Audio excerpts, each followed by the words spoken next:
الحمدللہ رب العالمین والصلاة والسلام علی رسولہ الکریم وعلی آلہ واصحابہ اجمعین اما بعد واعوذ باللہ من الشیطان الرجیم بسم اللہ الرحمن الرحیم اقترب للناس حسابهم وهم فی غفلۃ معرضون بسم اللہ الرحمن الرحیم رب اشرح لی صدری ویسر لی امری واحلل عقدۃ من لسانی یفقہوا قولی۔ میرے عزیز سامعات، آپ سبھی کا درس قرآن مجید میں تہہ دل سے خیر مقدم ہے۔ السلام علیکم ورحمۃ اللہ وبرکاتہ۔ کیسے آپ سبھی لوگ؟ الحمدللہ، اللہ تعالیٰ آپ سب کو اچھا رکھے، صراط مستقیم پر رکھے، دنیا اور آخرت دونوں میں کامرانی اور کامیابی نصیب کرے، آمین۔ درس قرآن مجید میں کیا چل رہا ہے؟ کون سی سورہ مکمل ہوئی ہے؟ سورہ طٰہٰ مکمل ہو گئی ہے، اور آج انشاءاللہ ہم لوگ سورہ انبیاء سٹارٹ کریں گے۔ سورہ انبیاء کا سورہ نمبر کیا ہے؟ 21۔ تو سورہ انبیاء جیسے کہ آپ کو معلوم ہے مصحف میں 21ویں نمبر کی سورہ ہے۔ جہاں تک اس سورہ کے نام کا تعلق ہے تو یہ اس کا مرکزی مضمون ایز سچ نہیں ہے، چونکہ اس سورہ میں بہت سارے نبیوں کا تذکرہ ہے، اس نسبت سے اس کا نام سورہ انبیاء ہے۔ انبیاء میں کیا ہوتا ہے؟ ہاں، نبی کی جمع، ٹھیک ہے، انبیاء، پروفیٹس، ٹھیک ہے۔ تو چونکہ آگے چل کے آئے گا بہت سارے نبیوں کا تذکرہ، اس وجہ سے یہ سورہ کی پہچان بن گیا اور اس کا نام سورہ انبیاء پڑ گیا، ٹھیک ہے۔ جہاں تک زمانہ نزول کا تعلق ہے، آپ لوگوں کو پہلے سے کیا پتہ ہے مکی سورہ ہے کہ مدنی سورہ ہے؟ ایگزیکٹلی مکی سورہ ہے، مکی سورہ ہے یہ، اور اس کا جو زمانہ نزول ہے وہ مکہ کا دور متوسط ہے، یعنی مڈل پیریڈ آف مکن لائف، ٹھیک ہے۔ تو رسول اللہ صلی اللہ علیہ وسلم جب مکے میں تھے تو آپ جو سٹارٹنگ کا دور تھا، پھر ایک مڈل پیریڈ اور پھر لاسٹ پیریڈ، اس طرح سے ڈیوائیڈ کیا گیا ہے۔ تو جو مڈل پیریڈ تھا، اس کے موضوع اور مضمون سے پتہ چلتا ہے کہ یہ مڈل پیریڈ کی سورہ ہے، اور موضوع اور مضمون کے لحاظ سے اس سورہ میں رسول اللہ صلی اللہ علیہ وسلم اور مشرکین مکہ کے درمیان جو کشمکش برپا تھی اس کو پیش کیا گیا ہے کہ ان کے کیا کیا اعتراضات ہوتے تھے اور کس کس طرح سے وہ پلاننگز کرتے تھے نبی صلی اللہ علیہ وسلم اور صحابہ کے خلاف، اور اسلام کی دعوت کو روکنے اور اس کو پھیلنے سے روکنے کے لیے کتنی خفیہ پلاننگز کیا کرتے تھے، یہاں پر مینشنڈ ہے۔ اور اس بات کے لیے ان کے اوپر تنبیہ ہے کہ ایسا کرنا وہ چھوڑ دیں، اور حقیقت حال ان کو بیان کی گئی ہے کہ جو لوگ بھی اس طرح کا رویہ رکھتے ہیں اپنے رسول کے ساتھ تو ان کا کیا انجام ہوتا ہے، اس سے ان کو خبردار کیا گیا ہے۔ جس قسم کی مخالفت اس میں نظر آتی ہے وہ اپنے آپ میں اس کو واضح کرتی ہے کہ یہ درمیانی دور کی سورہ ہے مکہ کی، کیونکہ شروع میں تو بہت مخالفت بہت لائٹ سی تھی، پہلے تو خفیہ دعوت چل رہی تھی، پھر درمیان میں جو مخالفت ہوئی تھی لیکن اس میں وہ زور نہیں پکڑا تھا، اور جو آخر دور ہے مکہ کا تھا اس میں کیا تھا کہ بہت زیادہ ٹارچر اور پرسیکیوشن بڑھ گیا تھا، physical torture as well as mental torture. تو اس درجے کا ٹارچر تو نہیں پتہ چلتا ہے اس کے مضمون سے، لیکن وہ پلاننگز کرنا اور دعوت کو زک پہنچانے کی کوشش کرنا اور دعوت کو کچل دینے کی کوشش کرنا، اور آپ صلی اللہ علیہ وسلم جو کچھ لے کر آئے اس کو جھوٹ بتا دینا اور طرح طرح کے بہتان لگانا اور طرح طرح کی لوگوں میں غلط فہمیاں پھیلانا، تو یہ اس سورہ کا مرکزی مضمون ہے۔ پھر انبیاء علیہ السلام کے واقعات سے بھی یہی نتیجہ نکال کے دکھا دیا گیا ہے کہ مطلب دوسرے نبیوں کی بھی مخالفت کی گئی تھی۔ تو اس طرح سے یہ سورہ آگے بڑھتی ہے۔ یہ سورہ اپنی پچھلی 2 سورتوں سے بھی مشابہت رکھتی ہے، یعنی جسٹ لاسٹ سورہ وہ ہے سورہ طٰہٰ، اس سے پہلے سورہ مریم۔ سورہ مریم میں اور سورہ انبیاء میں بہت زیادہ مشابہت ہے۔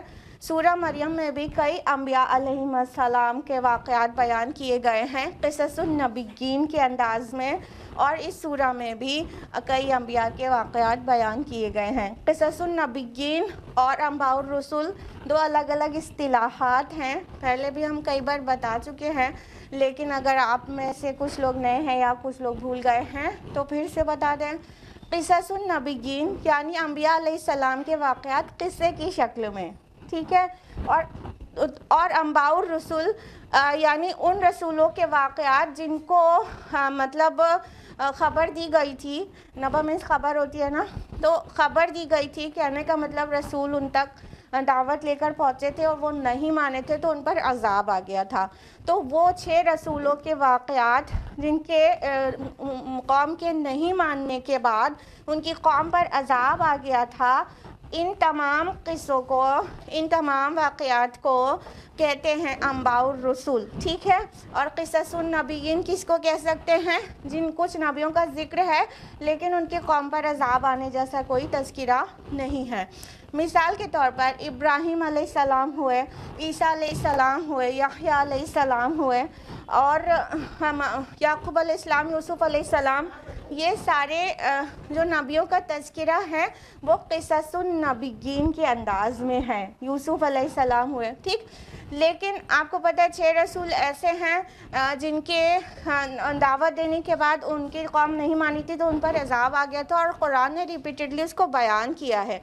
تو قصص النبیین تو یہاں پر سورہ انبیاء میں اور سورہ مریم میں ہے، لیکن آپ سورہ اعراف اور سورہ ہود کا انداز دیکھیں گے اور سورہ قمر میں بھی، تو اس میں یہ ہے انباء الرسل کا انداز ہے کہ رسولوں نے دعوت دی اور ان کی قوم نہیں مانی تو ان پر عذاب آ گیا۔ کون کون سی قومیں تھیں یا رسول تھے؟ جلدی جلدی آپ لوگ بتائیں گے پلیز۔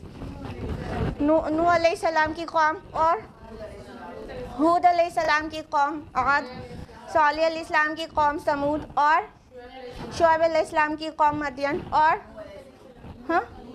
لوط علیہ السلام کی اور ان کی قوم عامورہ کی بستیاں، اور ایگزیکٹلی موسیٰ علیہ السلام اور فرعون اور آل فرعون کا دریا میں غرق ہونا۔ یہ 6 رسولوں کا جو تذکرہ ہے وہ انباء الرسل کے انداز میں ہے، باقی جتنے نبیوں کا تذکرہ ہے وہ قصص النبیین کے انداز میں ہے۔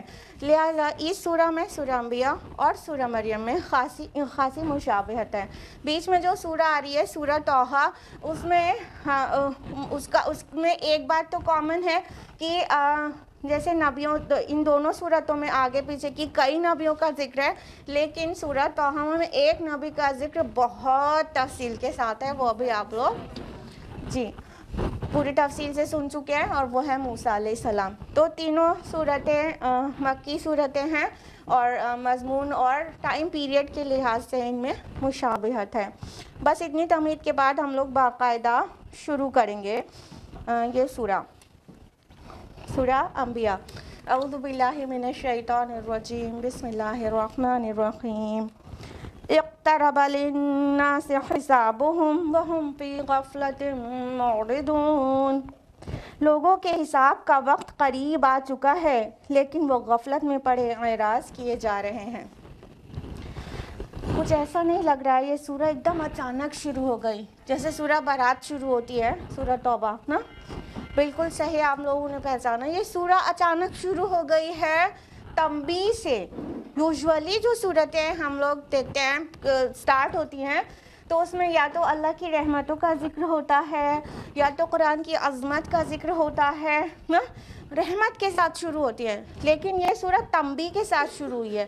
اس کی وجہ بھی وہی ہے جو سورہ توبہ میں بھی ہم لوگ جانتے ہیں کہ کیوں ایک دم سے شروع ہو جاتی ہے۔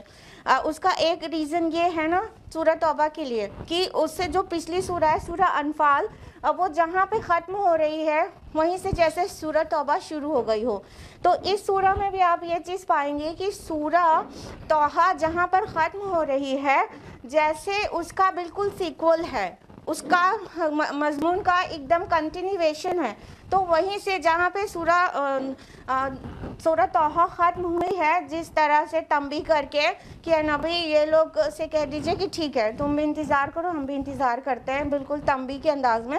پھر یہاں پہ تنبیہ کے انداز میں اس کو کنٹینیو کرتے ہوئے سورہ شروع ہو جا رہی ہے. تو اس میں مطلب سٹارٹنگ میں وہ انداز نہیں ہے یوزولی بہت ساری صورتوں کا ہوتا ہے. اللہ تعالیٰ نے ایک دم سے تنبیہ کے انداز میں کہہ دیا کہ لوگوں کے حساب کا وقت قریب آ گیا ہے، لوگوں کا آڈٹ ٹائم بالکل نیئر ہے، اور وہ ہے کہ غفلت میں بھی پڑے ہوئے ہیں اور اعراض بھی کر رہے ہیں. دیکھیے حساب کا وقت قریب آنے سے ایک مراد تو یہ ہے جو کہ نبی صلی اللہ علیہ وسلم کی ایک حدیث سے پتہ چلتی ہے کہ آپ نے اپنی 2 انگلیاں ایسے دکھائیں اور کہا میرے اور قیامت میں بس اتنا فرق ہے کہ میرے بعد کوئی نبی نہیں ہے. یعنی آپ صلی اللہ علیہ وسلم کا مبعوث ہونا قیامت کے قریب ہونے کی اپنے آپ میں نشانی ہے. ٹھیک ہے، تو آپ صلی اللہ علیہ وسلم چونکہ آخری رسول ہے، آخری نبی ہیں، اور آپ کے بعد کوئی نبی نہ آئے گا اور نہ کوئی نصیحت کرنے والا، تو قیامت اس کا مطلب بہت قریب ہے. تو یہ جو کہا گیا کہ لوگوں کے حساب کا وقت قریب آ گیا ہے، تو اس کا تو ایک مطلب یہ ہوا کہ قیامت اب بالکل ہی قریب ہے. اب کچھ نہیں ہونا ہے سوائے قیامت آنے کے، کیونکہ جو انبیاء آتے رہے، کتابیں آتی رہی، اور پھر چینجز ہوتے رہے، پھر تعلیمات مسخ ہوتی رہی، پھر دوسرے نبی اور رسول آتے رہے. اب بس آخری رسول آ چکا ہے، اب قیامت کے آ جانے میں کچھ بھی دیر نہیں ہے. کیوں کوئی اپنی شامت کا انتظار کر رہا ہے؟ چاہتے کیا ہیں انسان؟ دوسرا مطلب یہ بھی ہوا کہ آخر جب لوگ رسول کی دعوت کا انکار کرتے ہیں یا اس کی نافرمانی کرتے ہیں تو پھر ان پر عذاب آ جاتا ہے. تو کیوں تو بھی وہ بھی تو حساب کا وقت ہی آ گیا، بس یہ حالت نزاع آئے، بس سمجھ لو ان کا حساب کا وقت قریب آ گیا. کیونکہ وہ جو برزخی زندگی ہے وہ زیادہ فیل نہیں ہوگی، ایسا لگے گا ابھی سوئے تھے ابھی جگا دیا گیا. ٹھیک ہے، تو مطلب اپنی شامت بلا رہے ہیں لوگ کہ ان کے موت کا وقت، موت سر پہ کھڑی ہے، یا یوں کہیں کہ ان کا عذاب سر پہ کھڑا ہے. رسول کی نافرمانی کیے جا رہے ہیں تو ان کے لیے عذاب ان کے سر پہ کھڑا ہے، اور وہ ہوش میں ہی نہیں آ رہے، وہ غفلت میں ہی پڑے، وہ اعراض ہی کیے چلے جا رہے ہیں. دیکھیے 2 الفاظ آئے ہیں، وَهُمْ فِي غَفْلَةٍ مُعْرِضُونَ، غفلت بھی اور اعراض بھی. ٹھیک ہے، غفلت اپنے آپ میں ایک جرم ہے کہ زندگانی کی حقیقت سے اور جو مقصد زندگی ہے اس سے اسی غفلت میں پڑے رہنا وہ اپنے آپ میں ایک جرم ہے کہ لہو لعب میں لگے ہوئے ہیں، کھیل تماشے میں، اور حقیقت حال سے بہت بے خبر ہیں، اور اسے کہیں نہ کہیں بھولے رہنا ہی چاہتے ہیں کہ بھئی ڈراؤ مت کسی کو آخرت کی اور جہنم کی بارے میں بتاؤں، بھئی ڈراؤ مت، یاد مت دلاؤ. یہ تو شتر مرغ کرتا ہے. ہاں کیا کرتا ہے شتر مرغ بتائیے؟ ہاں جب وہ خطرہ کہیں سے پاتا ہے، اس کو محسوس ہوتا ہے وہ ڈینجر میں، اپنا ہی منہ وہ سینڈ میں چھپا کے سوچتا میں محفوظ ہو گیا. یہ وہی والی بات ہے کہ ہم کو آخرت نہ یاد دلاؤ، ہم کو جہنم نہ یاد دلاؤ، اور تب ہم جا کے تھوڑا کمفرٹیبل فیل کرتے ہیں. تو یہ کمفرٹ تو لے جا کے جہنم کا ایندھن بنا دے گا. ہاں تو غفلت بھی اپنے آپ میں ایک جرم ہے. دوسرا معرضون، اور وہ اعراض بھی کیے جا رہے ہیں، پلٹے جا رہے ہیں، پیٹ دکھائی دے رہے ہیں. مطلب خود تو غفلت میں پڑے ہی ہوئے ہیں، لیکن ایک اللہ کا بندہ محمد عربی صلی اللہ علیہ وسلم وہ انہیں حق کی طرف بلا رہا ہے، ان کا دامن پکڑ کے گھسیٹ رہا ہے، انہیں مطلب حق بات کی تلقین کر رہا ہے، بری بات سے روک رہا ہے، جو حرکتیں کر رہے ہیں ان کے برے نتائج سے آگاہ کر رہا ہے، تو اعراض کر رہے ہیں، تو مان کر ہی دے رہے ہیں. آج بھی تو یہی حال ہے. صدیوں سے امت مسلمہ انحطاط کا دور دیکھ رہی ہے، ذلت و پستی کا دور دیکھ رہی ہے، اور سب طرح کے دنیاوی عذاب ٹوٹے پڑ رہے ہیں امت محمد صلی اللہ علیہ وسلم پر. اور امت کے وہ جو انبیاء کے وارثین ہوتے ہیں، داعی علم والے وہ لوگ اللہ کی طرف بلا رہے ہیں، کرتے پکڑ پکڑ کر کھینچ رہے ہیں، کہہ رہے ہیں اللہ کے بندو حق کی طرف آ جاؤ. ان کو بلانے میں ان کو کچھ بھی نہیں ملتا ہے، ان کا اجر اللہ کے ذمے ہے. وہ صرف پیور ہارٹ سے ان کو بلانا چاہتے ہیں، لیکن پہلے سے تو غفلت میں تھے ہی، اس پر سے ان کا اعراض بھی کر رہے ہیں. ابھی تھوڑی دیر پہلے آپ لوگ بھی بتا رہے تھے نا کہ جب آپ لوگ بلاتے ہیں دروس قرآن اٹینڈ کرنے کے لیے تو کیا رسپانس دیتے ہیں لوگ. یہ بہت زیادہ افسوسناک ہے اور بہت زیادہ ڈس اپوائنٹنگ ہے کہ مطلب جب کسی کو حق کی طرف بلایا جا رہا ہے تو وہ اس کے خود کے فائدے کے لیے ہے، سامنے والے کے لیے. جو بلا رہا ہے اگر اس کا کوئی عوض نہیں لے رہا ہے، کوئی اجر نہیں مانگ رہا ہے، تو کامن سینس لگا کے بات سمجھ جانا چاہیے کہ اس کو کیا ملتا ہے، کیا ملتا ہے. اپنا ٹائم انرجی خرچ کر رہا ہے بندہ، ہاں پھر ہم اس کی کیوں کر نہیں مان رہے. تو یہ مطلب اس ایرا میں مطلب غفلت حقائق زندگی سے اور آخرت سے، ایکچول جس لیے انسان کو کریٹ کیا گیا تھا اس چیز سے اتنی بری طرح سے غفلت ہے، اتنے موٹے موٹے دبیز پردے پڑ گئے ہیں عقلوں پر کہ وہ مطلب غفلت میں اعراض پر بھی اتر آئے ہیں لوگ کہ ماننا تو ہے نہیں، اوپر سے انکار کرنا ہے، مذاق اڑانا ہے، مینٹل کیس کہنا ہے، ہاں فینیٹک کہنا ہے ان لوگوں کو. آج ہماری غفلتوں کا کیا کہیے. کسی سے بھی پوچھو کہ قرآن مجید سمجھ کر کیوں نہیں پڑھتے تو کہیں گے ٹائم نہیں ہے. اور پھر ان سے پوچھو، کبھی ان کی ہابی بھی پوچھو. آج کل انٹرویوز میں یہ جواب بھی ہم کو مل رہے ہیں جو ہم آپ سے شیئر کرتے رہتے پورا لیک آؤٹ ہو جاتا ہے کہ جب کوئی ہابی پوچھو تو کہتے ہیں موبائل، اسپیئر ٹائم میں موبائل پہ لگے رہنا بس اچھا لگتا ہے. خیر کوئی قبول کر لیتا ہے اور کوئی نہیں کرتا، آلموسٹ سبھی لوگ یہی کر رہے ہوتے ہیں.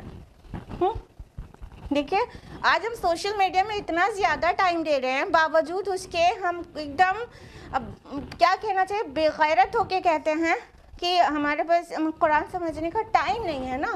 وہ تو ابھی میرا اسکول ہے، تو ابھی کالج ہے، تو ابھی سروس ہے، تو ابھی بچے ہیں، تو یہ سب تو زندگی بھر لگا رہے گا. قبر میں اترنے تک کوئی نہ کوئی مصروفیات تو رہیں گی. جو زندگی ہم گزار رہے ہیں اسی کے لیے تو گائیڈنس دے رہا ہے قرآن نا، کہ کچھ اور کہہ رہا ہے. ہاں ہم سے کہہ رہا ہے دنیا چھوڑ کے چلے جاؤ پہاڑوں پر، یہ کہتا ہے کیا قرآن؟ جو زندگی ہم گزار رہے ہیں اپنی سوسائٹی میں اسی کے لیے گائیڈ کر رہا ہے نا، ہاؤ ٹو لیو لائف نا، یہی تو بتاتے ہیں قرآن. تو اس کے لیے ہم کو ٹائم نہیں ہے، لیکن ہم سوشل میڈیا میں گھنٹوں لگے رہتے ہیں. ایک ایپ ہے نا نختم ایپ اسی لیے بنا ہے. اس میں کیا ہوتا ہے کہ جب بھی موبائل کو آن کرو تو ایک آیت آتی ہے ریسائٹ کرنے کے لیے، ٹھیک ہے. اور یہ جو ایپ ہے اتنا پیارا، یہ اسی لیے بنا ہے کہ لوگ دن بھر میں بہت بار موبائل اٹھاتے ہیں، اور فائنلی پتہ چلا کہ لوگ 100 بار ایک دن میں موبائل اٹھاتے ہیں. 100 بار، 100 ٹائمز، کچھ لوگ 100 ٹائمز سے بھی زیادہ.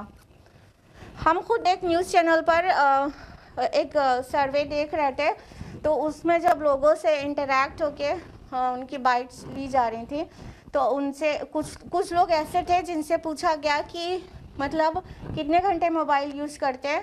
تو ایک بردر بولے کہ پورے ٹائم صرف سونے کے علاوہ. I was shocked.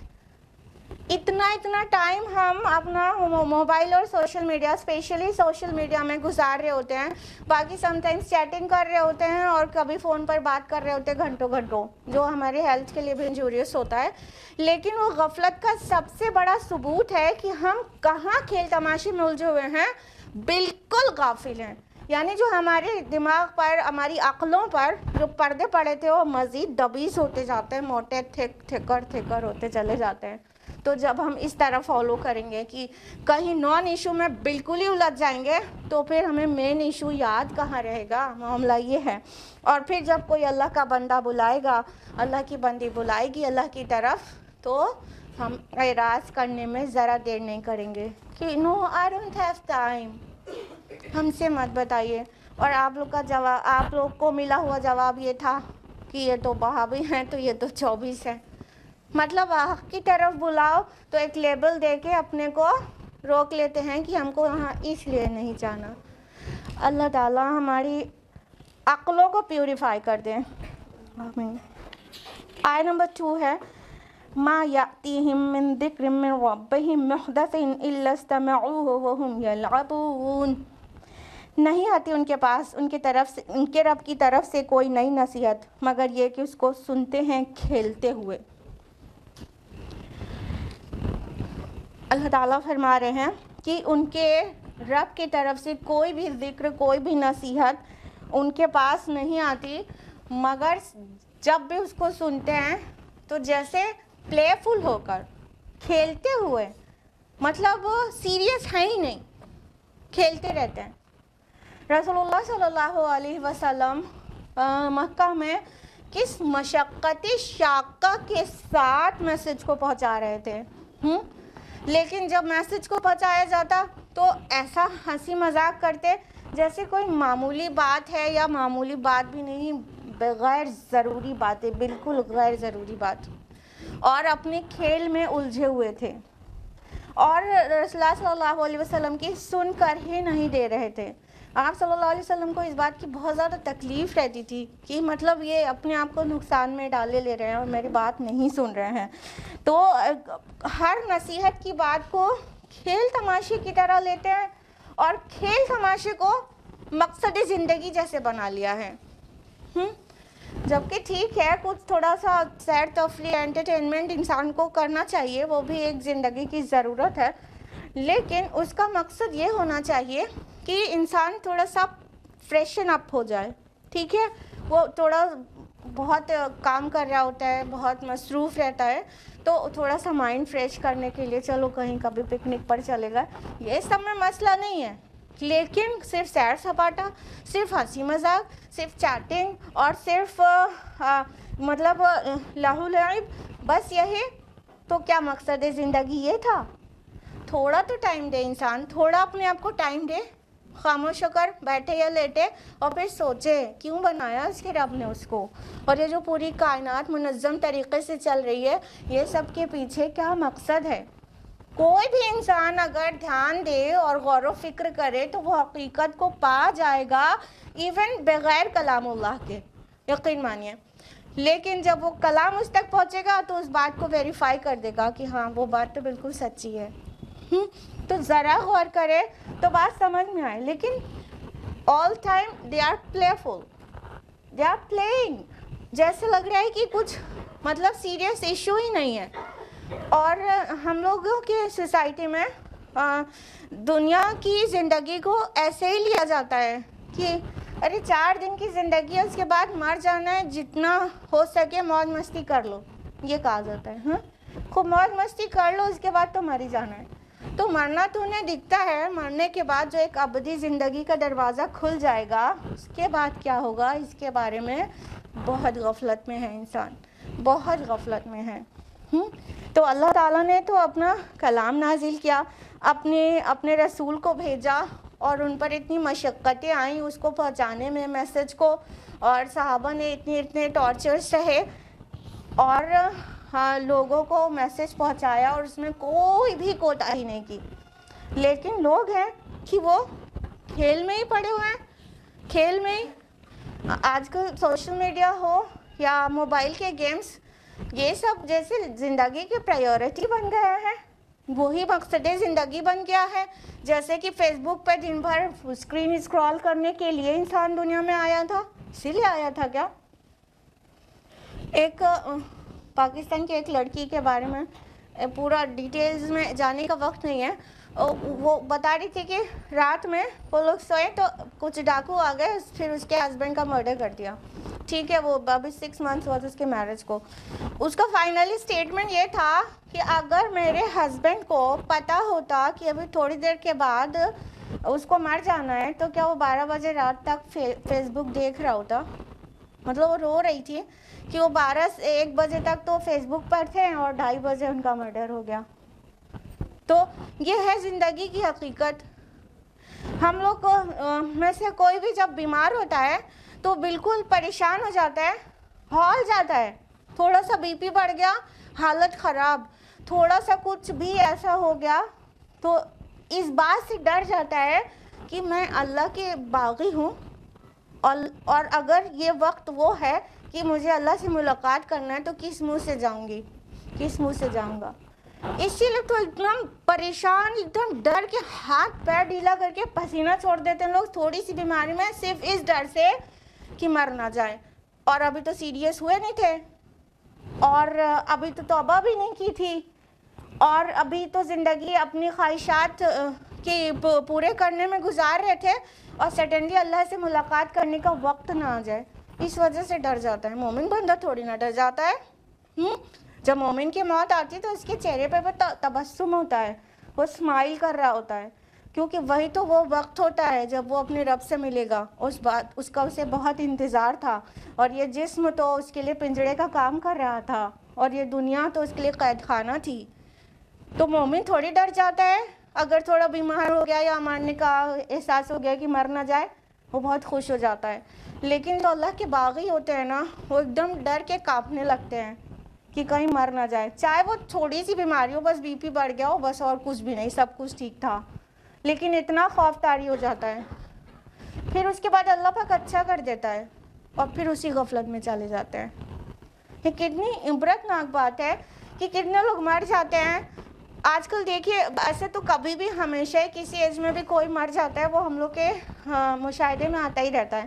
لیکن کووڈ میں کتنے کم عمر کے لوگ چلے گئے, تو کیا جو زندہ ہیں ان کو ذرا بھی عبرت حاصل کرنے کی ضرورت نہیں ہے؟ ہر ایک چیز کو ڈینائی کر لو, موت کو ڈینائی کر سکتے ہو, سب کے سامنے آ جاتی ہے. اور ابھی انسان پلے فل تھا اور ابھی چلا گیا. تو سمجھے مقصد زندگی کو اور سیریس ہو جائیں. سیریس ہونے کا مطلب یہ نہیں کہ ہر وقت ایک دم خوفناک سا منہ بنا کر بیٹھے رہیں اور بچے ڈر جائیں. سیریس ہونے کا مطلب مقصد زندگی پہچان جائیں, اس طرف کوشش کریں, وہاں کامیابی, ابدی کامرانی اور ہمیشگی والی بادشاہی پانے کی کوشش کریں, اور جہنم سے بچ جائیں. اور آخرت میں جو اتنا سنگین اور اتنا خوفناک وقت ہوگا, اس میں پرامن کیسے رہا جا سکتا ہے, اس کی تیاری کر لیں. بس اتنا کہا جا رہا ہے, شکل پہ 12 بجانے کے لیے نہیں کہا جا رہا ہے پورے ٹائم. آیت نمبر 3, لاہیتاً قلوبہم, ان کے دل کھیل کے خوگر ہو چکے ہیں. وَأَسَرُّ النَّجْوَ الَّذِينَ ظَلَمُوا, اور یہ ظالم خفیہ طور پر سرگوشی کرتے ہیں. هَلْ هَذَا إِلَّا بَشَرٌ مِثْلُكُمْ, کہ نہیں ہے یہ, یعنی محمد صلی اللہ علیہ وسلم, مگر تمہاری ہی طرح کے ایک انسان. أَفَتَأْتُونَ السِّحْرَ وَأَنْتُمْ تُبْصِرُونَ, تو کیا تم جانتے بوجھتے جادو میں پڑھنے جا رہے ہو؟ اللہ تعالیٰ نے آگے فرمایا کتنا اللہ پاک ناراض اور غضبناک معلوم ہو رہا ہے اگر آپ کو کلام کی پہچان ہو, کہ ان کے دل تو بالکل کھیل کے خوگر ہو چکے ہیں. یعنی یہ جو دنیا کے کھیل تماشا ہے اس کے بالکل عادی ہو چکے ہیں, اسی کھیل میں پڑے ہوئے ہیں. اور اتنا ہی نہیں, جب اللہ کا بندہ محمد رسول اللہ صلی اللہ علیہ وسلم ان کو حق کی طرف بلاتے ہیں, اور جو لوگ ان کے اوپر ایمان لے آئے ہیں وہ اتنے اسٹانچ بلیور ہیں کہ چاہے کہ کوئی کتنا پرسیکیوٹ کرے وہ پھرتے نہیں ہیں. تو اس بات سے ان کو بڑی مطلب تشویش ہوتی ہے کہ کہیں یہ دعوت پھیل نہ جائے, کہیں یہ نیا دین مطلب پریویل نہ کر جائے. تو اس بات سے مطلب خائف وہ کیا کرتے ہیں, خفیہ پلاننگز کرتے ہیں, سیکرٹ میٹنگز کرتے ہیں. واسر النجوا, دو ورڈ آئے ہیں, مطلب جو ایک تو سر تو مطلب خفیہ ہوتا ہی ہے, نجوا بھی اسی لیے کہ مطلب سیکرٹ کانورزیشنز, ایسی گفتگو جو بالکل سیکرٹ ہو, پلاننگ کرنا الگ سے جٹ کے سر جٹا کے, کہ یہ لوگ خفیہ سرگوشیاں کیا کرتے ہیں, یہ لوگ پرائیویٹ کانورزیشن کرتے ہیں. کس لیے؟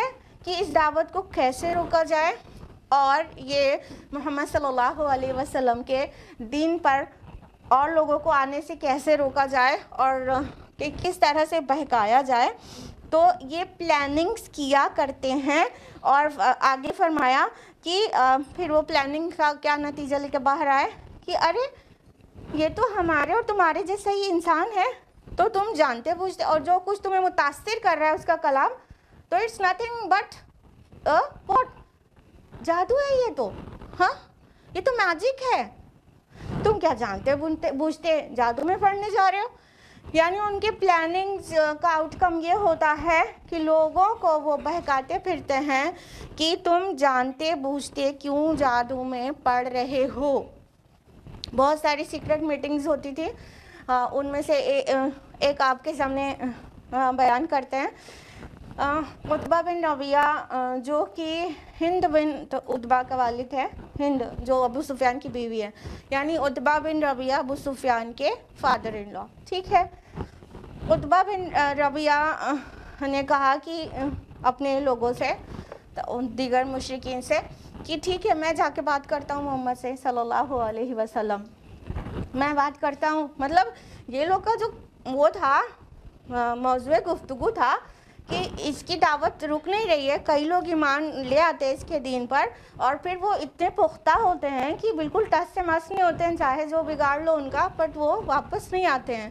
تو کہیں یہ پھیل نہ جائے، یہ نیا دین نہ پھیل جائے اور یہ محمد جو ہے مطلب اس کو پوری سرداری ہی حاصل نہ ہو جائے، ہمارے مطلب چودراہٹ کا کیا ہوگا. تو اس بات کا ان کو ڈر تو رہتا ہی تھا. ٹائم ٹو ٹائم الگ الگ ٹائپس کی پلاننگز کیا کرتے تھے. تو ایک بار یہ پلاننگ ہوئی کہ ٹھیک ہے عتبہ یہ باقیوں کا ریپرزنٹیٹیو بن کر ان کو جا کے کچھ مطلب آفرز دے تاکہ وہ شاید اس سے مطلب اپنی دعوت سے باز آ جائیں. تو عتبہ بن ربیعہ جاتا ہے رسول اللہ صلی اللہ علیہ وسلم کے پاس اور کہتا ہے کہ اے بھتیجے، کیونکہ عمر میں تو کافی بڑا تھا نا عتبہ، اے بھتیجے یہ تم نے مطلب کون سا دین اختیار کر لیا ہے جس سے باپ بیٹے کو جدا کر رہے ہو، خاندان میں تفریق ہو گئی ہے، ہمارے آباء و اجداد کو سب کو گمراہ قرار دے دیا ہے، یہ نیا دین آ گیا ہے، یہ تم نے کیا کر دیا ہے. پھر آگے بولا کہ اگر تم اس کی وجہ سے سرداری چاہتے ہو یا مال و دولت چاہتے ہو تو ہم پورا مال تمہارے قدموں میں بچھا دیں گے. اگر تم سرداری چاہتے ہو تو ہم سب مل کر تم کو اپنا سردار بنا لیں گے. اگر تم بادشاہت چاہتے ہو تو تم کو اپنا بادشاہ تسلیم کر لیں گے. اور اگر تمہارے اوپر کوئی جادو کا اثر ہو گیا ہے تو ہم سب سے اچھا طبیب، عرب و عجم میں سب سے اچھے طبیب سے تمہارا علاج کرائیں گے، بس اس دعوت کو چھوڑ دو. رسول اللہ صلی اللہ علیہ وسلم نے خاموشی سے سنا اور پھر سوال کیا کہ ابو الولید تمہاری بات پوری ہو گئی کہ ابھی اور باقی ہے؟ تو عتبہ نے بولا نہیں میری بات پوری ہو گئی.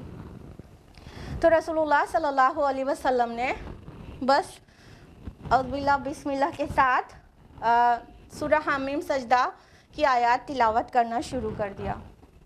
اور آپ کرتے گئے یہاں تک کہ سجدے کی آیت آئی اور آپ نے سجدہ کیا. اور پھر رسول اللہ صلی اللہ علیہ وسلم نے عتبہ سے کہا کہ میرا جواب آپ نے سن لیا.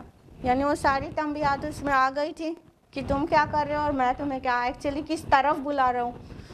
تو کہا میرا جواب سن لیا، اب آپ کی مرضی، جو کرنا چاہیں کریں.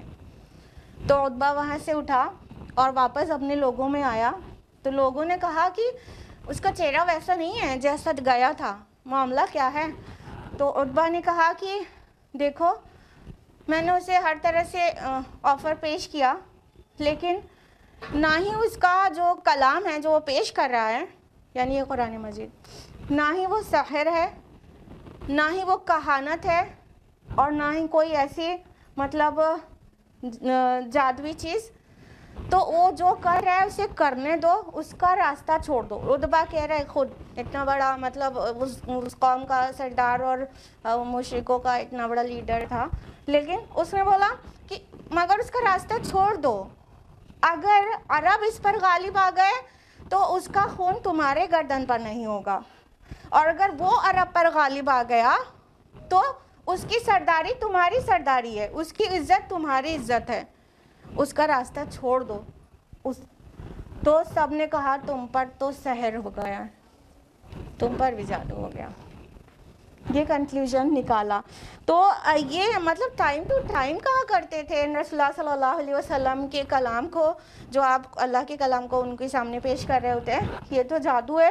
اور ٹائم ٹو ٹائم کہا کرتے تھے کہ مطلب یہ کہانت ہے۔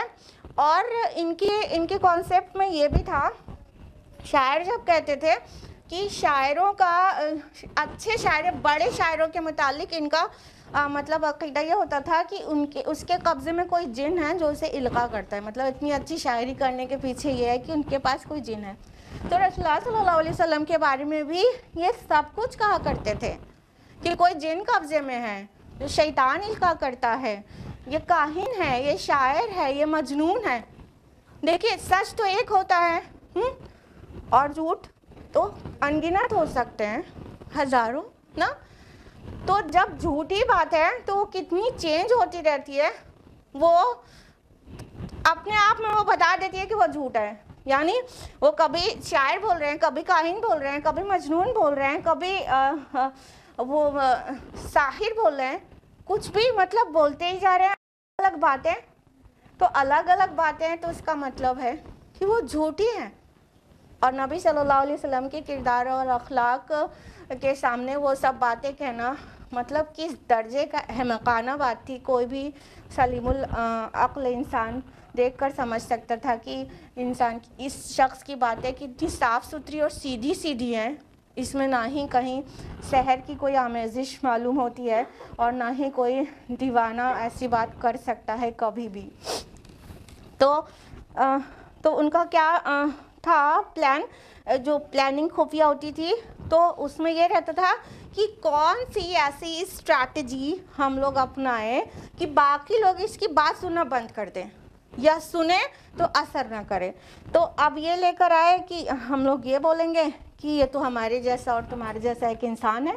یعنی اگر یہ اللہ کے رسول ہونا کلیم کر رہے ہیں، اگر یہ اللہ کے رسول ہوتے تو یہ ہمارے اور تمہارے جیسے انسان تھوڑی ہوتے، کوئی مطلب فوق البشر ہوتے، کچھ سپر نیچرل ہوتے، کچھ مطلب فرشتہ ہوتا، کوئی جن ہوتا، یعنی سم تھنگ ادر دین ہیومن ہوتا، ٹھیک۔ تو اب یہ کہہ کے لوگوں کو بہکانے کی کوشش کرتے تھے کہ یہ تو ہمارے اور تمہارے جیسا انسان ہے۔ دیکھیے ایک ٹائم تھا کہ رسول کو رسول اس لیے نہیں مانا کیونکہ وہ بشر ہے، یعنی بشریت کی وجہ سے رسالت کا انکار۔ اور پھر بات کا دور آیا، اس کا الٹا ہو گیا۔ اب رسول کو رسول مان رہے ہیں اور اسی لیے بشر ہونے کا انکار کر رہے ہیں کہ تو رسول ہے تو بشر کہاں ہو سکتے ہیں، ہمارے اور تمہارے جیسے نہیں تھے۔ رسول اللہ صلی اللہ علیہ وسلم ان کو بشر مت کہیے۔ اب رسالت کو قبول کر رہے، بشریت کا انکار کر رہے ہیں۔ اور پہلے کا کیا تھا، بشر مان رہے تھے تو رسالت کا انکار کر رہے تھے۔ یہ دونوں اپوزٹ ایکسٹریمز ہیں، حقیقت ان دونوں کے درمیان ہے کہ نبی صلی اللہ علیہ وسلم بشر تھے، ہمارے اور آپ کی طرح فلیش اینڈ بونز کے ہی بنے تھے، ہمارے اور آپ کی طرح آپ کی سائیکالوجی تھی، ہمارے اور آپ کی طرح ان کے جذبات، احساسات سب کچھ تھے، الا یہ کہ ان کے پاس وحی آتی تھی، اللہ تعالیٰ نے انہیں خاص کر لیا تھا، ان کے پاس اللہ کا کلام آتا تھا، تو اس لیے خاص ہے، ٹھیک ہے۔ تو لیکن ہمیں بشر بھی ماننا ہوگا، رسول بھی ماننا ہوگا۔ جو راستہ بیچ کا ہے وہ حق ہے، نہ یہ کہ بشریت کی وجہ سے رسالت کا انکار، یہ بھی غلط، اور نہ یہ کہ رسالت کی وجہ سے بشریت کا انکار، وہ دوسرے ایکسٹریم پر، وہ بھی غلط، ٹھیک ہے۔ بیچ کا راستہ جو قرآن پیش کر رہا ہے کہ کہہ دیجئے میں تو تمہارے جیسا انسان ہوں، نبی سے بھی کہلوایا گیا اور پھر یہ کنٹینیو کرایا گیا کہ سوائے اس کے کہ میرے پاس وحی آتی ہے۔ تو اللہ کے نبی صلی اللہ علیہ وسلم بشر بھی تھے اور رسول بھی، اور یہ دونوں پر ہی ایمان رکھنا ہوگا، تبھی ایمان درست ہے۔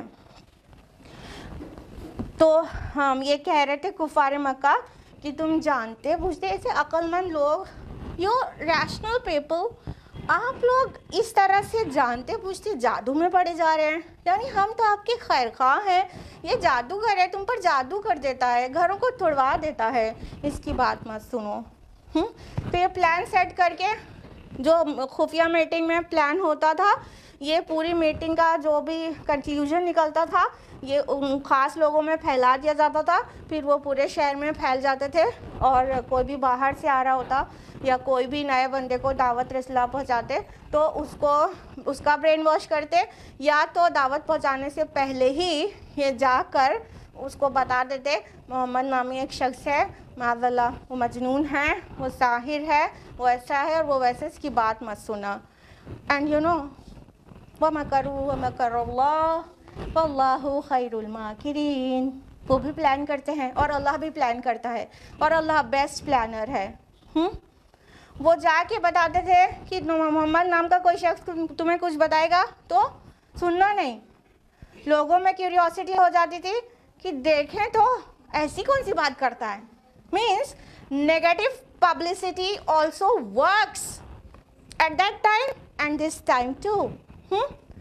تب بھی انہوں نے ہمارے رسول سے بدظن کرنے کے لیے نیگیٹو پبلسٹی کی، اور بہت لوگ تک محمد ابن عبداللہ کا نام پہنچا دیا صلی اللہ علیہ وسلم. یہی کام آج بھی کرتے ہیں. انٹرنیشنل میڈیا اور دشمنان اسلام یہی کام آج بھی کرتے ہیں. رسول اللہ صلی اللہ علیہ وسلم کے خلاف اتنی کتابیں چھاپتے ہیں، اتنی کہ مطلب جیسے سب سے زیادہ چھپنے والی کتاب رسول اللہ کے خلاف ہی ہو جاتی ہے. اور فلمیں بناتے ہیں، کارٹونز بناتے ہیں، سوچتے ہیں کہ ہمارے پیارے نبی کی عظیم شان پہ کوئی بھی وہ دھبا لگا رہے ہیں. بالکل نہیں. جتنے لوگ نہیں جانتے ہوتے تھے محمد ابن عبداللہ کو، وہ بھی جاتے ہیں سیرت کی کتاب خریدتے، پڑھتے اور ایمان لے آتے. سبحان اللہ. تو نیگیٹو پبلسٹی بھی ورک کرتی ہے. تو یہ لوگ اپنے سے نیگیٹو پبلسٹی کرتے تھے، لیکن وہ پبلسٹی تو بن ہی جاتی تھی اور وہ ورک کرتی تھی. اور اسی کی ایک مثال ہے طفیل بن عمرو دوسی. طفیل ابن عمرو بہت بڑے مطلب شاعر تھے، اور ابن ہشام کی آپ کو بتا رہے ہیں، جلد نمبر 2 صفحہ نمبر 22 سے 24 میں ہے.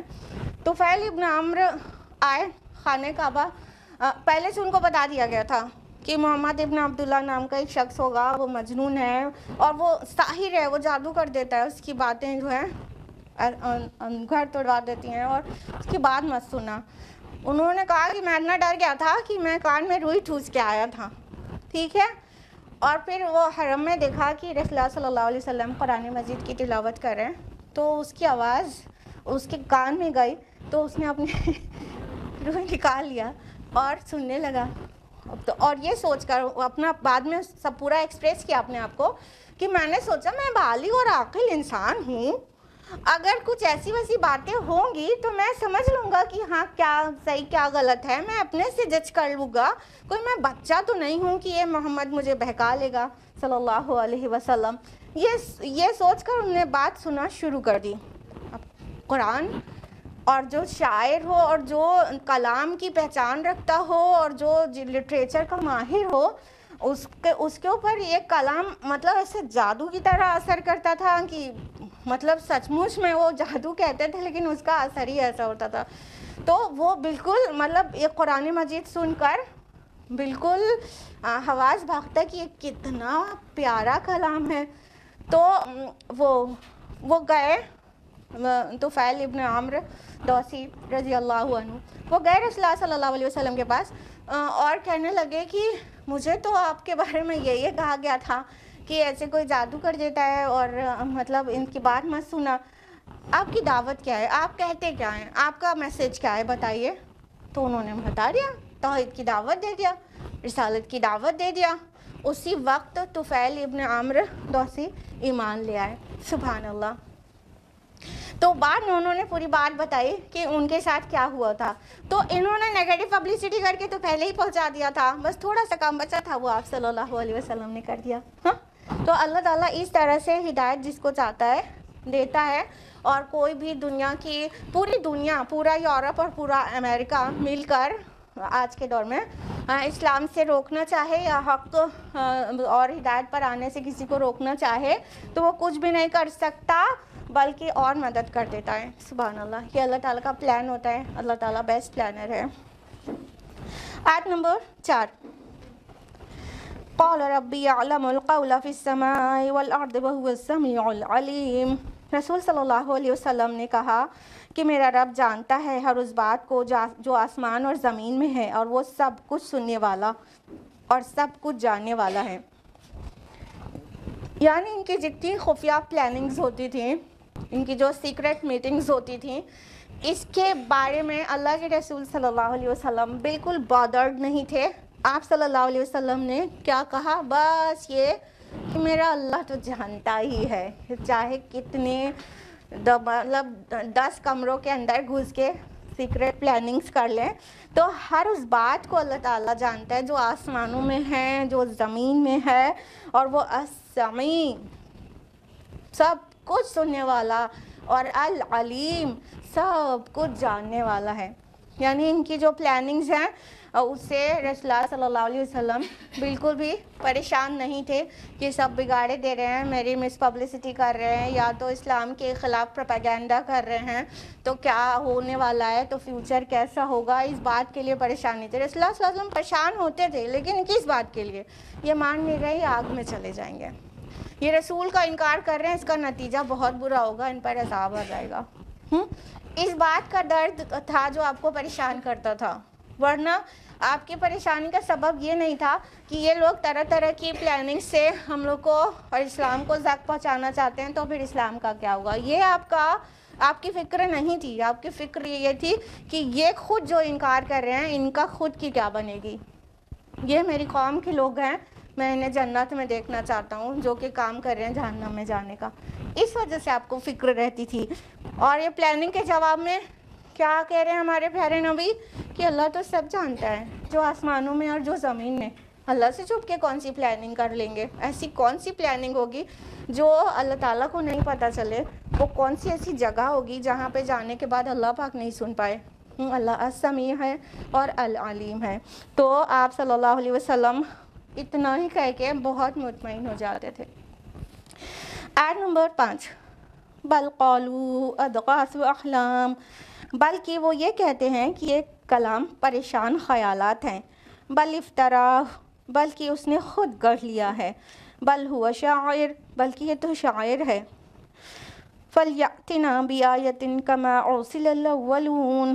تو اسے چاہیے کہ وہ لائے ہمارے پاس کوئی معجزہ جیسے کہ پہلے رسولوں کو بھی بھیجا گیا تھا. اب دیکھیے کیا کیا بہتان تراشتے تھے قرآن حکیم پر اور رسول اللہ صلی اللہ علیہ وسلم پر، کہ وہ کہتے ہیں یہ جو کلام پیش کر رہا ہے یہ تو پریشان خیالات ہیں. الفاظ کیا ہیں؟ اضغاث احلام. تو یہ اضغاث جو ہے یہ سغف کی جمع ہے.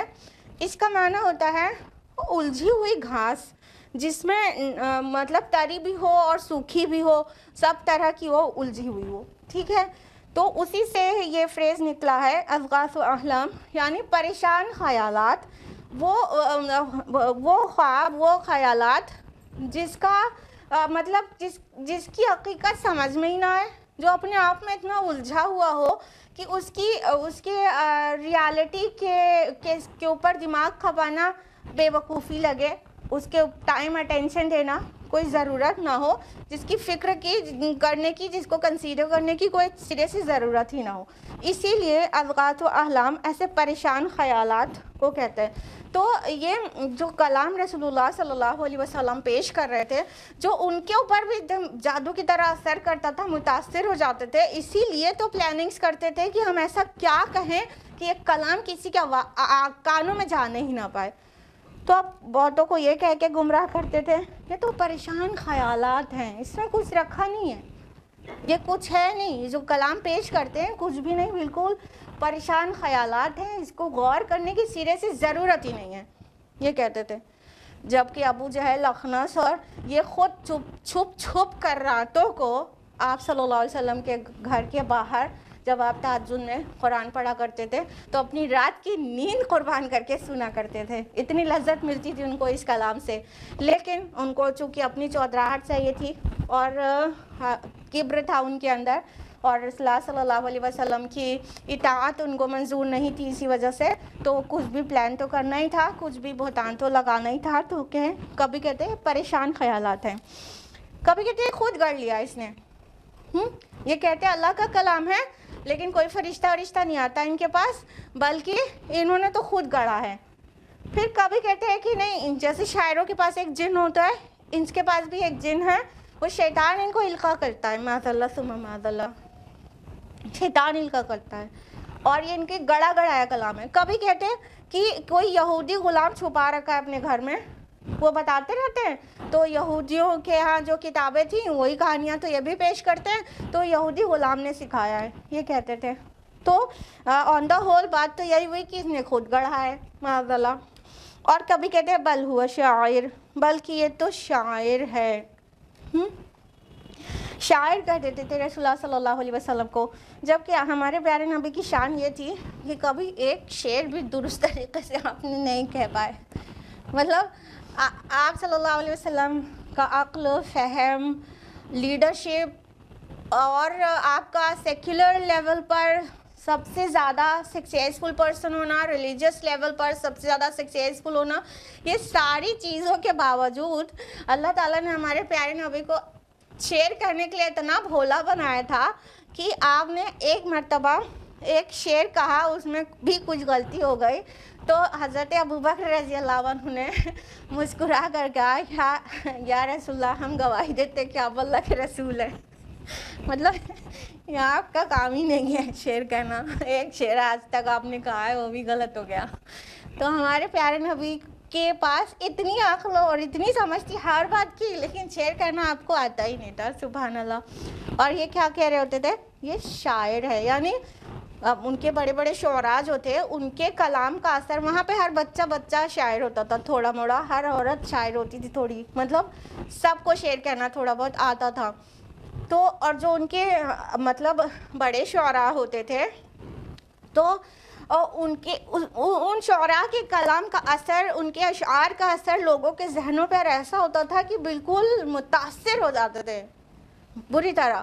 تو چونکہ رسول اللہ صلی اللہ علیہ وسلم کا کلام ان کو اور سراؤنڈنگ کے لوگوں کو متاثر کرتا تھا، تو الٹیمیٹلی کیا کہہ رہے، یہ تو شاعر ہے، یہ تو شعر کہتا ہے. اور جیسے مطلب لوگوں کو یہ بتانا مقصود تھا، جیسے تم کسی کے اشعار سے متاثر ہو جاتے ہو تھوڑی دیر کے لیے، تو ویسے یہ بھی شعر کہتا ہے. اٹس نتھنگ گریٹ، کچھ بھی نہیں ہے. توجہ مت دو، غور مت کرو اس کی بات پر، اس کے کلام پر جو وہ پیش کر رہا ہے.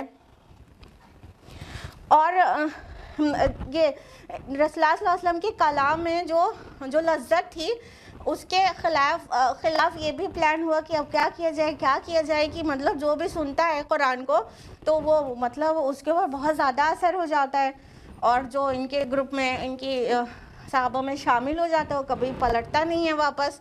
تو ایک بار یہ بھی پلاننگ ہوئی کہ ایسا کیا جائے کہ جب یہ کلام اور کسی چیز سے اتنا متاثر کر رہے ہیں تو ہم لوگ کچھ اور سبسٹیٹیوٹ لا کے ایسا رکھ دیں کہ مطلب لوگ اس سے متاثر ہونا شروع ہو جائیں. تو نضر بن حارث نے کہا کہ میں جو ہے عجم سے مطلب رستم وغیرہ کی قصے کہانیاں لے آتا ہوں، ٹھیک ہے، کیونکہ اس سے پہلے کا جو بات تھی وہ بہت اہم ہے.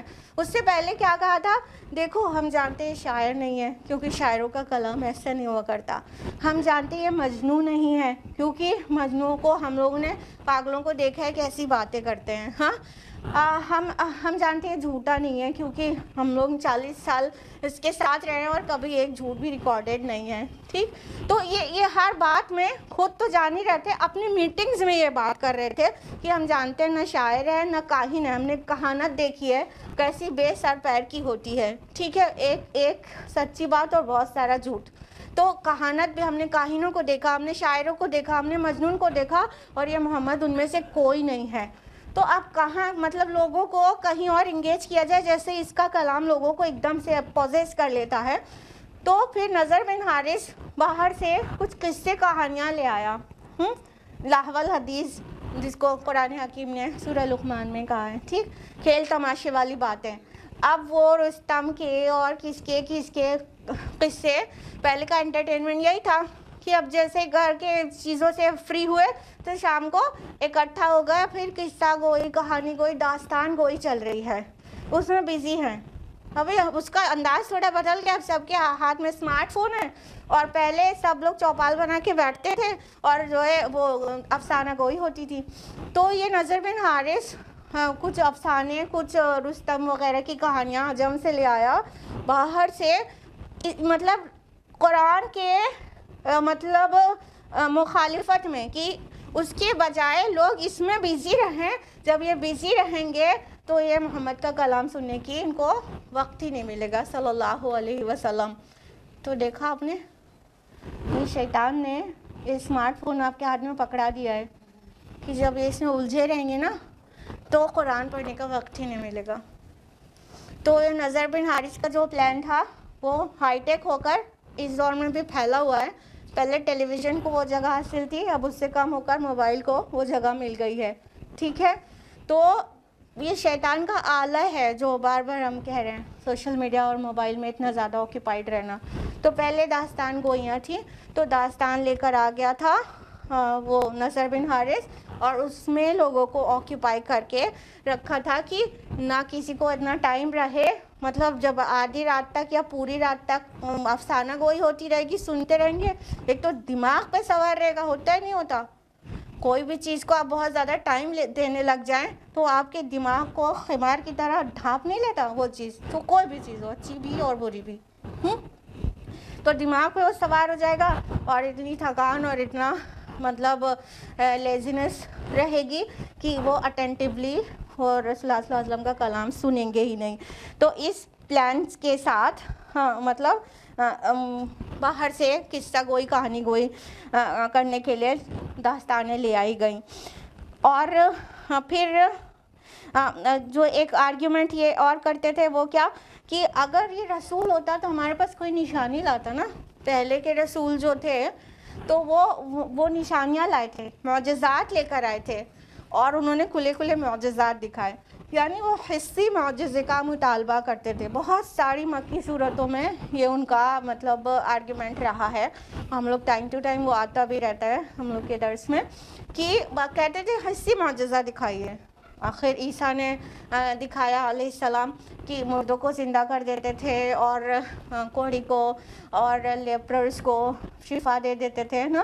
تو اب آپ حصے معجزہ دکھائیے. موسیٰ علیہ السلام عصا کو سانپ بنا دیتے تھے، جبکہ یہ سارے معجزات قرآن حکیم سے بہت زیادہ واضح ہوتے ہیں کہ سارے معجزات اللہ تعالیٰ کے ہاتھ میں تھے، اور صرف تب ہی ان سے ظہور ہوا ہے ان چیزوں کا جب اللہ نے چاہا ہے.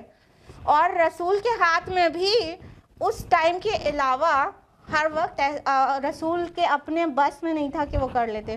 یعنی موسیٰ علیہ السلام کو جب اللہ نے حکم دیا کہ وہ لاٹھی کو ڈالیں اور وہ سانپ بن جائے تو تبھی بنی نا. جب اللہ نے حکم دیا چٹان کو مارو تو اس میں سے چشمہ بہہ نکلے، تو جب اللہ نے حکم دیا تبھی ہوا نا. باقی ٹائم وہ صرف لاٹھی تھا، ان کا عصا صرف ایک اسٹاف تھا اور کچھ بھی نہیں تھا. وہ باقی ٹائم صرف اسے اپنا چلنے اور پتے جھاڑنے کے لیے ہی استعمال کرتے تھے. لیکن یہ حصے معجزہ مانگ رہے تھے، کہ تو اس لیے نہیں مانگ رہے تھے آپ ابھی معجزہ دکھائیے ابھی ہم اسلام میں داخل ہو جاتے ہیں. اس لیے نہیں تھا، اس لیے تھا آپ کی دعوت کو جھوٹا بتانے کے لیے، کہ چونکہ آپ معجزہ تو دکھا نہیں رہے، تو آپ سچے ہوتے تو آپ معجزہ دکھاتے، کوئی نشانی لے کر آتے جو ثابت کرتا ہے کہ آپ اللہ کے رسول ہیں. تو باقیوں کو یہ بہکا رہے کہ کوئی معجزہ دکھایا نہیں دکھایا تو یہ سچے رسول نہیں ہیں، یہ تو سرداری چاہتے ہیں اپنی، معاذ اللہ ثم معاذ اللہ. تو یہ پلاننگز تھی، اور آیت نمبر 5 تک ہم لوگوں نے کیا ہے، اور ٹائم اپ ہو چکا ہے، اس لیے اب ہم آگے کنٹینیو نہیں کر سکتے. درس سیرت اور درس حدیث کا وقت ہے. آج ہم لوگ یہیں پر رکیں گے. اللہ تعالیٰ سے دعا ہے کہ وہ ہم سبھی کو قرآن مجید پڑھنے، سمجھنے، غور و فکر کرنے اس کے مطابق زندگی کو ڈھال دینے کی اور غیروں تک پہنچانے کی توفیق عطا فرمائے، آمین۔ وآخر دعوانا الحمدللہ رب العالمین۔ والسلام علیکم ورحمۃ اللہ وبرکاتہ۔